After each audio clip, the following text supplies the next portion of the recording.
que eu quero chamar a sua atenção é que, apesar do texto dar um foco só de casamento nisso, infidelidade, divórcio e tal, focando essa questão do relacionamento conjugal, não é só essa área que Deus se preocupa. Não, pastor, eu vivo bem com a mulher, mas eu sou um tranqueiro nas outras áreas. Então, aqui, como está falando, eu casei com uma moça crente, eu não estou pensando em divórcio, eu sou um picareta nas outras áreas, mas no casamento está tudo certo. Não, meu irmão, quero chamar a atenção que, apesar do foco ser esse aqui, o que Deus está mostrando de um modo geral é que Ele não aceita uma prática de vida incorreta, seja lá que área for, para aquele que se diz que é crente. Tudo bem? Deus quer ser adorado por servos fiéis. Que tipo de adorador que Deus procura? Que o adore em espírito e verdade. Deus se procura, não é isso que João 4 vai dizer? Deus se procura, Ele procura adoradores que sejam fiéis, discípulos que vivem uma vida santa em todas as esferas: família, sociedade, relacionamento, trabalho, finanças e tudo mais.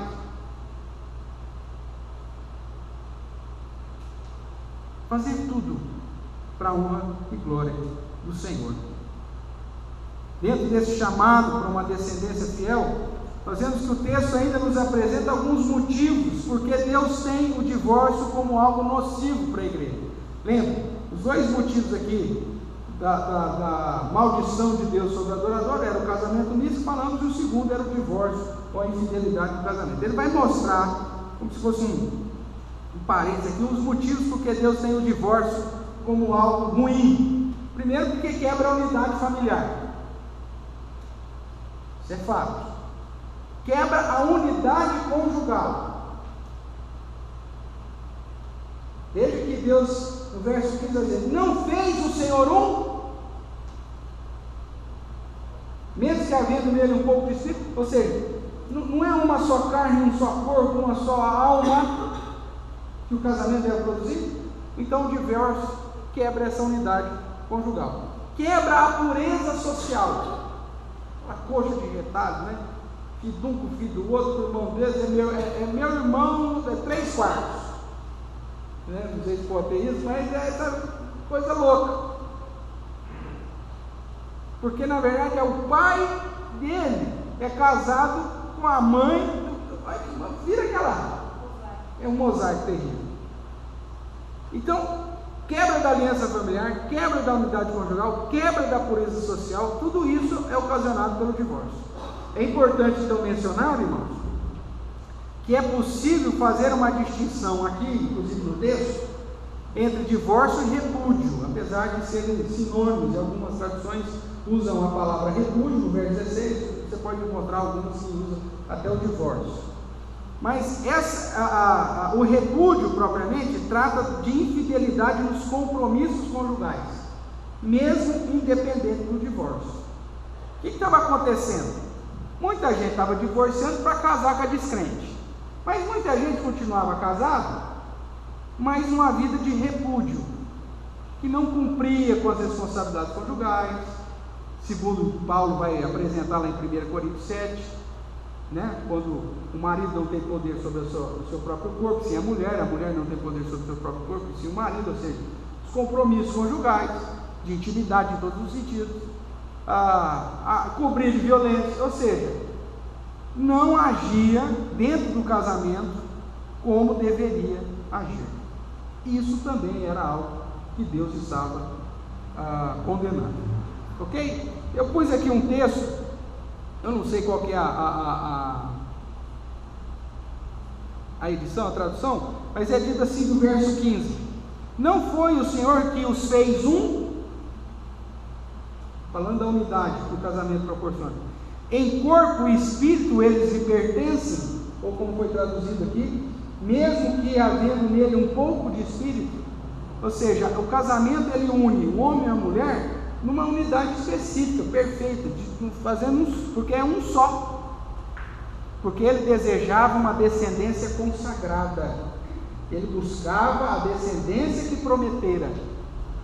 Portanto, tenham cuidado, ninguém seja infiel à mulher da sua mocidade. Então, só para reforçar essa ideia de que o divórcio quebra a unidade conjugal, ok?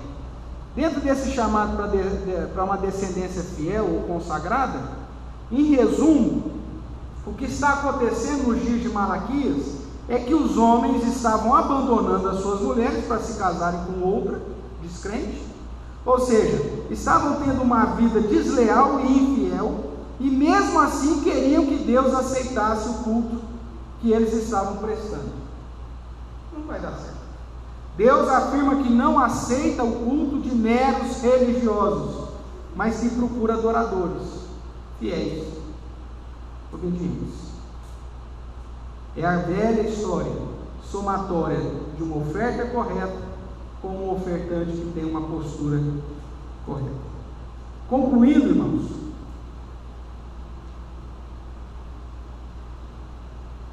a postura de um adorador é importante? Sim.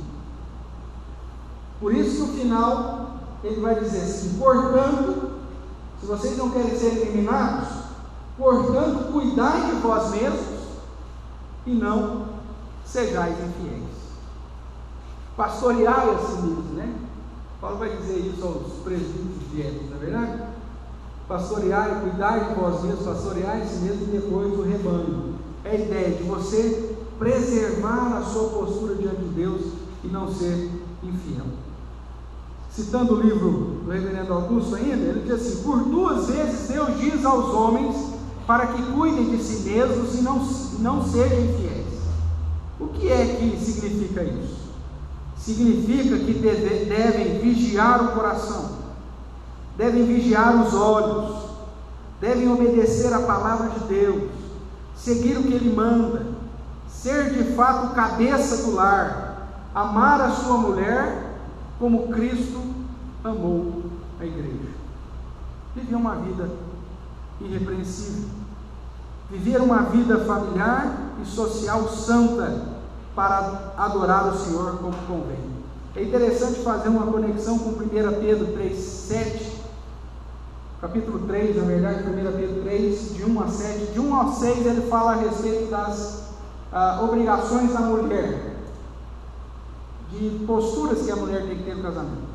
E no verso 7 ele vai fazer um resumo do marido: marido, amai as vossas mulheres, tendo consideração para com elas, considerando como uma parte mais frágil, fazendo-se presente nas questões comuns do lar. E o final do verso é fantástico: para que as vossas orações não se interrompam, ou seja, para o seu relacionamento com Deus não ser prejudicado. Pedro vai dizer: viva uma vida conjugal santa, porque se você não viver uma vida conjugal santa, meu amigo, isso vai prejudicar o seu relacionamento com Deus. A sua oração não vai ser assim. E aqui Malaquias diz: olha, é o seu culto que não é assim. Ok? Então essa conexão que eu gostaria de fazer com os irmãos. A postura do adorador é importante? Sim. Nesse estudo, podemos então compreender e reforçar que existe uma relação intrínseca entre a minha vida pessoal, moral, conjugal, inclusive social, com o culto que eu presto a Deus. Somos chamados a viver uma vida sacra em todas as áreas, sabendo que o modo como vivo fora da igreja corrobora como será a minha vida dentro dela. A postura do adorador é importante? Sim. Essa passagem deixa claro um chamado ao arrependimento, para que o povo de Deus purifique seus caminhos, conserte sua vida e só depois venha prestar de fato culto a Deus. Deus exige uma harmonia santa entre a minha vida pessoal, social, conjugal com a religiosa. Quer ter o culto aceito por Deus? Cuidai de vós mesmos. Seja um prato limpo, para que a oferta correta também seja apresentada de um modo aceitável. Deus tem misericórdia de nós, irmãos. Misericórdia de tantos adoradores aí que têm desprezado a palavra do Senhor. e que Deus possa nos usar como instrumento para aquecê-los, trazê-los à comunhão viva e verdadeira com o Senhor e prestar um culto que agrade ao nosso Deus, pois afinal de contas vale a pena servir ao Senhor. Amém? Alguma pergunta, irmãos?